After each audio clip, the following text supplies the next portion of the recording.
वसंत ऋतु में चैत्र मास की नवमी तिथि को मृगशिरा नक्षत्र में अर्धरात्रि के समय माता आदि शक्ति का जन्म हुआ।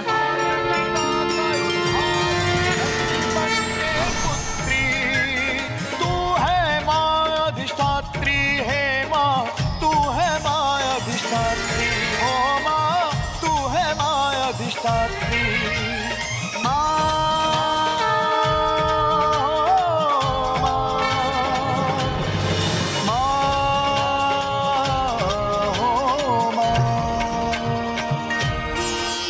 माता शैलपुत्री के जन्म की दिव्य कथा का श्रवण कर हम कृतार्थ हो गए गणेश जी। अनंत है माता शैलपुत्री और उनकी महिमा। माता की 9 रूपों की उपासना करने पर जीवन के सभी मिथ्या भाव मिट जाते हैं। साधक मोह माया से मुक्त होकर संसार का परित्याग कर परमात्मा में समाहित होने के लिए तत्पर हो जाता है।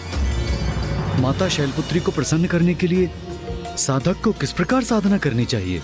नवरात्रि के प्रथम दिवस पर साधक अपनी रीढ़ के मूल पर स्थित मूलाधार चक्र पर अपना ध्यान केंद्रित कर माता की उपासना आरंभ करते हैं। मूलाधार चक्र के अधिपति प्रथम पूज्य गणेश जी और माता शैलपुत्री की पूजा से ही हम इस चक्र को जागृत कर सकते हैं और इस प्रकार नवरात्रि के प्रथम दिवस से ही साधक की योग साधना भी आरंभ होती है। महाराज, माता सरला, अब आप भी अपने नेत्रों को बंद कर अपने मूलाधार चक्र पर अपना ध्यान केंद्रित कर माता के मंत्र का जाप कीजिए। ओम शैलपुत्री नमः, शैलपुत्री नमः, शैलपुत्री नमः।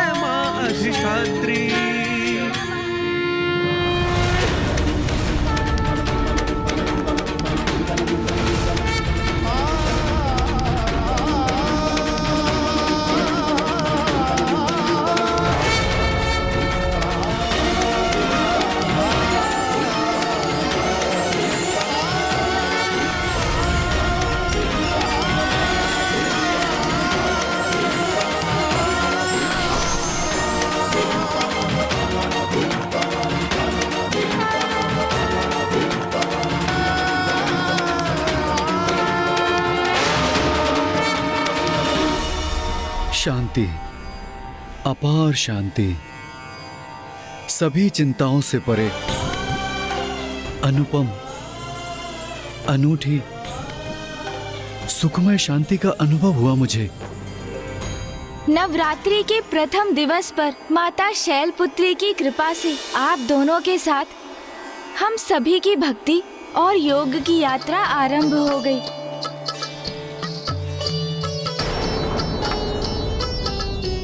क्या हुआ माता सरला? आप किस विचार में खो गई? यही, पुत्र हो अथवा पुत्री, माँ तो अपनी संतान को समान स्नेह देती, उनमें कोई भेदभाव नहीं करती। किंतु माता आदि शक्ति को पुत्री रूप में प्राप्त करना, ये जो परम सौभाग्य माता मैना और महाराज हिमावन को प्राप्त हुआ, ये तो उनके अद्भुत पुण्य संचय का ही परिणाम था। सत्य है, पुत्री के माता पिता बनने का सुख तो बहुत बड़ा सौभाग्य है। आप सर्वथा उचित कह रही हैं माता। स्त्री तो स्वयं शक्ति की ही प्रतीक है। वो स्त्री जो पहले पुत्री के रूप में जन्म लेती है, किंतु पुत्री प्राप्त करना सहज नहीं। उन्हें प्राप्त करने के लिए देवी मैना और हिमावन को अत्यंत ही कठोर तप करने पड़े थे। प्रत्येक कन्या में तो स्वयं माता आदि शक्ति का ही वास होता है। अनेकों पुण्य संचित होने के पश्चात ही एक पुत्री का जन्म होता है और ये स्वयं में एक बहुत बड़ा सौभाग्य है। मैं तुम्हारी पुत्री बनकर तुम्हारी मनोकामना अवश्य पूर्ण करूंगी। इसीलिए हम कन्या पूजन भी करते हैं। जिनके परिवार में कन्याएं जन्म लेती हैं, वो अत्यंत सौभाग्यशाली होते हैं, क्योंकि उन पर स्वयं माता की कृपा दृष्टि जो होती है। पुत्री को जन्म देकर उसके माता पिता बनना तो स्वयं एक महान पुण्य है। अब आइए आज की आरती संपन्न कर लें।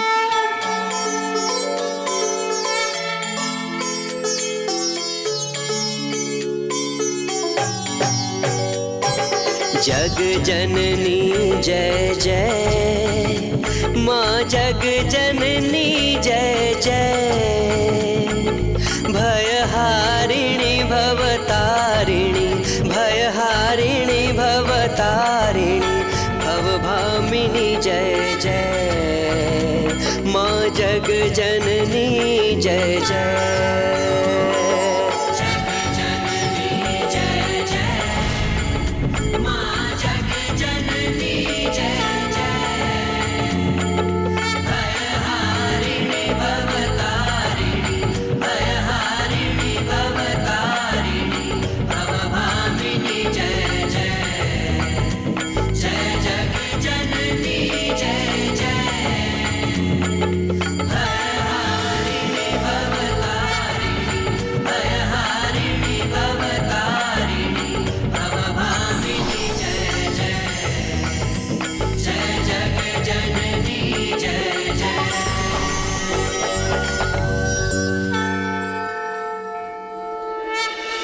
माता सरला, महाराज देवोदास, कल भोर में नवरात्रि के द्वितीय दिवस पर हम माता के द्वितीय रूप की कथा जानेंगे।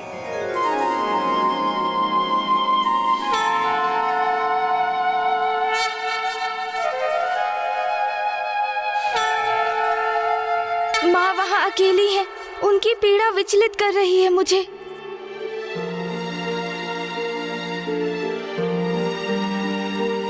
गणेश, तुम्हारी अधीरता का आभास है मुझे गणेश। भैया, हमने अभी माँ के नव रूपों की पूजा आरंभ की है।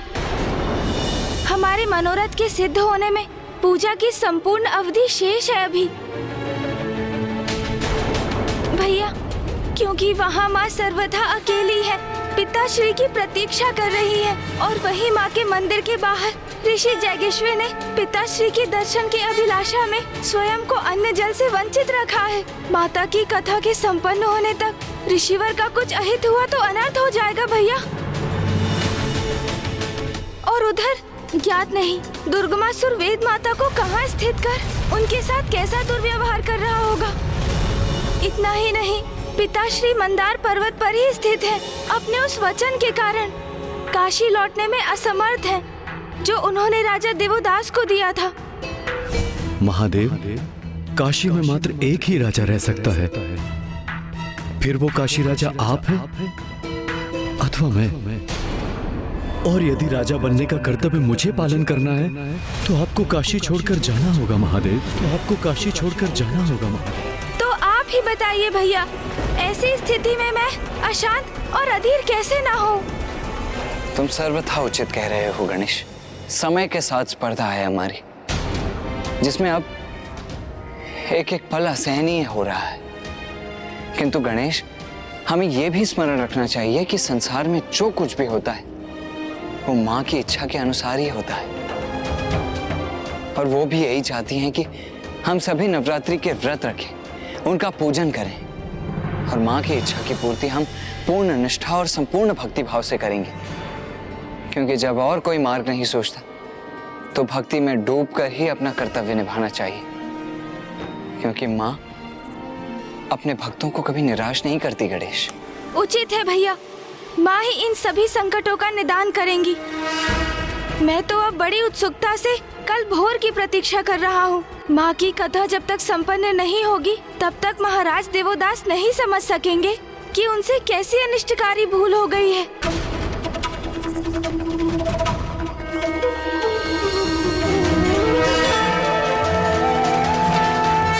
माँ, कल रात्रि में मैं बहुत व्याकुल और अधीर था, किंतु आज भोर में आपके दर्शन पाकर एक नवीन ऊर्जा प्राप्त हुई है।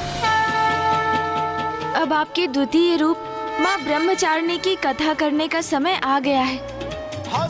हमें आशीर्वाद दीजिए माँ कि हम आपके 9 रूपों की कथा भली भांति कह सकें, जिसे राजा देवोदास अपनी भूल समझकर उसे सुधार सके पुत्र गणेश, पुत्र कार्तिकेय, तुम्हारे मुख से उत्सर्जित मेरी कथा का श्रवण कर राजा दिवुदास और देवी सरला को ही नहीं, संसार को भी बहुत कुछ सीखने का अवसर प्राप्त होगा।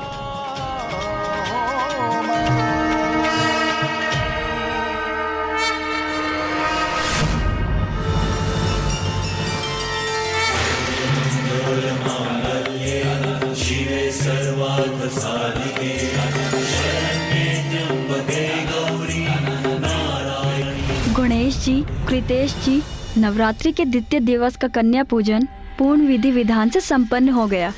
अब हम माता के 9 स्वरूपों के अगले रूप में जाने की यात्रा का वर्णन सुनने के लिए अति उत्सुक हैं। माता सरला, आपने सर्वथा उचित शब्दों का प्रयोग किया। माता की यात्रा। किंतु माता, आपके मन में कुछ विचार है, वो कहिए ना। मैं माता की लीला का रहस्य समझने में कहाँ समर्थ हूँ, किंतु कल रात्रि में मैं माता शैलपुत्री स्वरूप की कथा का विचार कर रही थी, तो मुझे प्रतीत हुआ कि माता की यात्रा तो किसी भी स्त्री की ही यात्रा के समान है। आपने तो पुनः उचित कहा माता। माता की कथा सुनकर तो प्रत्येक स्त्री को उनकी यात्रा में अपनी ही यात्रा दिखाई देती है। ये भी माता की ही लीला है। उनकी यात्रा का प्रथम पड़ाव उनका जन्म था, जब उनके पिता के नाम पर उनका नाम निर्धारित हुआ। अब हम उनकी यात्रा के द्वितीय पड़ाव की कथा ज्ञात करेंगे। नवरात्रि के द्वितीय दिवस पर हम माता के ब्रह्मचारिणी रूप की पूजा करते हैं।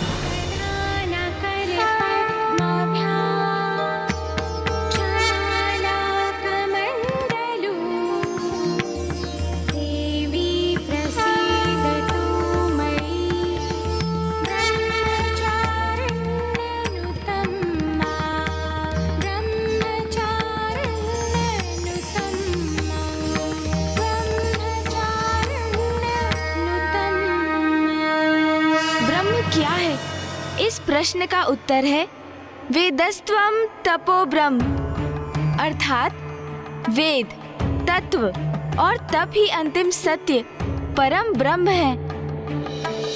और चारिणी का अर्थ है अर्चना करने वाली, अर्थात वो जो तप और ज्ञान के माध्यम से अंतिम सत्य की साधना करती है। माता आदि शक्ति का ये रूप अत्यंत भव्य है और पूर्ण रूप से ज्योतिर्मय है। गणेश जी, माता अपने स्वरूप में कैसा प्रत्यक्ष रूप धारण करती हैं? माता ब्रह्मचारिणी एक श्वेत वस्त्र से स्वयं को सुशोभित करती हैं। उनके दाएं हाथ में जप की माला और बाएं हाथ में कमंडल स्थित होता है।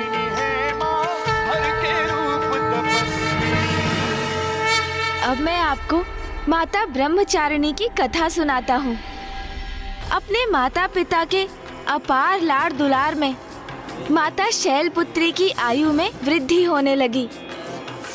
माता मैना और राजा हिमावन अपनी लाडली पुत्री को उचित संस्कार प्रदान कर रहे थे, इसीलिए वो अत्यंत सुशील और सर्वगुण संपन्न थी, किंतु वो नटखट भी थी। राजभवन में उनकी बाल्यावस्था अत्यंत सुखमयी और सुंदर थी। यद्यपि तारकासुर ने जिस प्रकार पूर्व में उनके अंत हेतु अट्टासुर को भेजा था, उसी प्रकार इस अवधि में भी वो अनेकों असुरों को निरंतर भेजता रहा, किंतु वो असुर सप्त ऋषियों द्वारा स्थापित रक्षा कवच को नहीं भेज सके और माता इन सभी आक्रमणों से पूर्णतः सुरक्षित और अनभिज्ञ थी।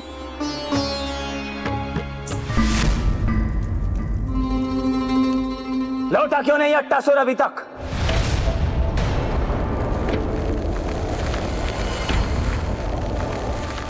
महाराज, ऐसी सूचना प्राप्त हुई है कि अट्टासुर का अंत हो गया है।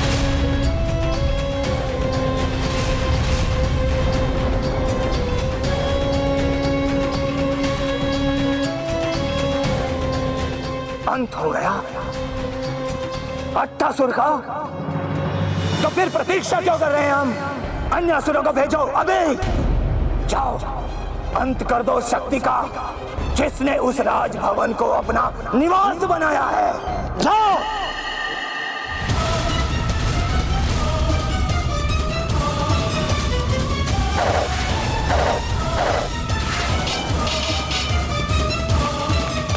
तारकासुर भयंकर से भयंकर असुरों को भेजता गया और एक एक कर उन सभी असुरों का अंत होता गया। अंततः तारकासुर इतना आवेशित और अधीर हो गया कि वो स्वयं अब हिमालय पर्वत की ओर बढ़ चला। अब स्वयं देखता हूँ मैं, कौन है ये मायावी शक्ति जिसने मेरे अनेकों असुरों को क्षति पहुंचाई है। पुत्री पार्वती,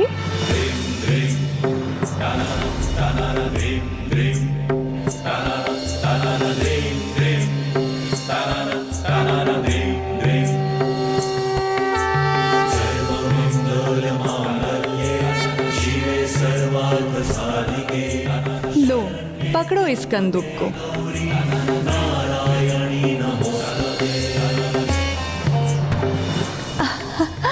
अरे वाह, अति उत्तम पुत्री पार्वती।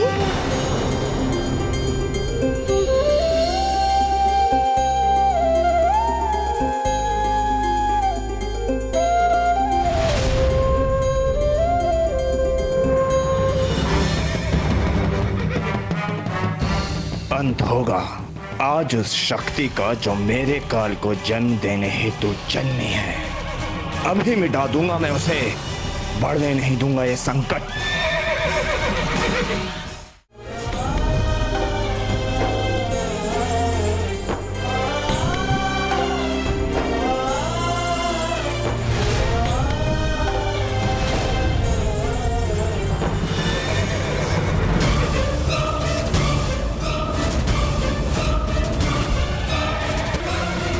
ये दुष्ट तारकासुर तो यहाँ पर भी पहुंच गए।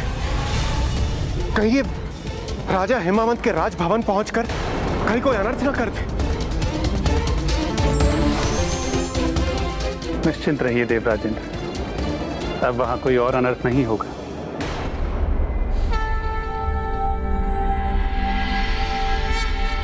नारायणं गदाध्यक्षं गोविंदं कीर्तिभाजनं गोवर्धनोद्धरं देवं भूधरं भुवनेश्वरम्।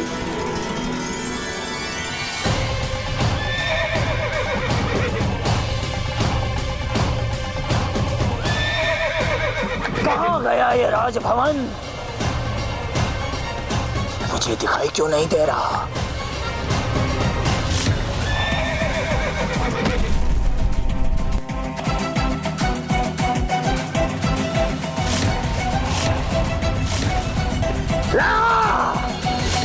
श्री हरि नारायण ने अपनी विष्णु माया के प्रभाव से महाराज हिमावन के राजभवन को अदृश्य कर दिया और इसी कारण वो तारकासुर उसे ढूंढने में असमर्थ हो गया। जब थक गया तो अंततः वो निराश होकर लौट गया और देखते ही देखते माता शैलपुत्री 16 वर्ष की आयु पर पहुंच गई।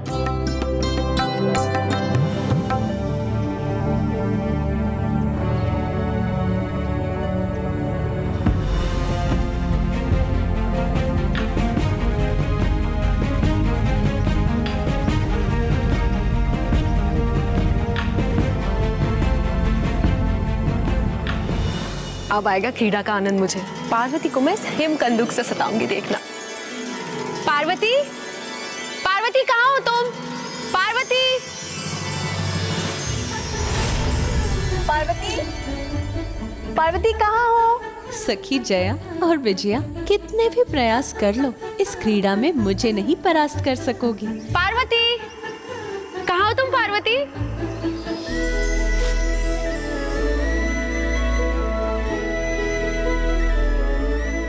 विजया, तुम उस दिशा में जाके ढूंढो, मैं इस दिशा में जाती हूँ, ठीक है?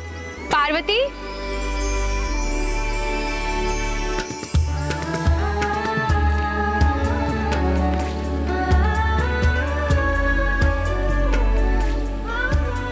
पार्वती कहाँ हो तुम? पार्वती, पार्वती, पार्वती, पार्वती, पार्वती कहाँ चली गई? पार्वती, विजया, पार्वती मिली? नहीं, तुम्हें मिली? पार्वती, पार्वती,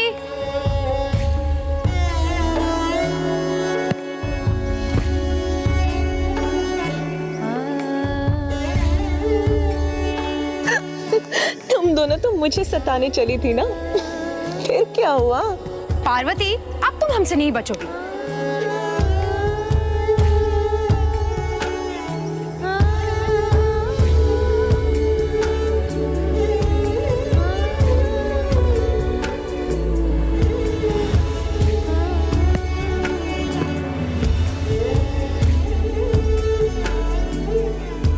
पार्वती कहाँ है?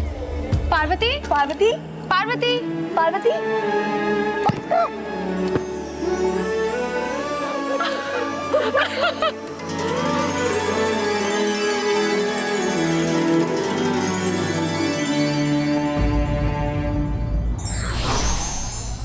ईश्वर की लीला अपरंपार है, किंतु समय के चक्र का पालन करना वो भी नहीं भूलते।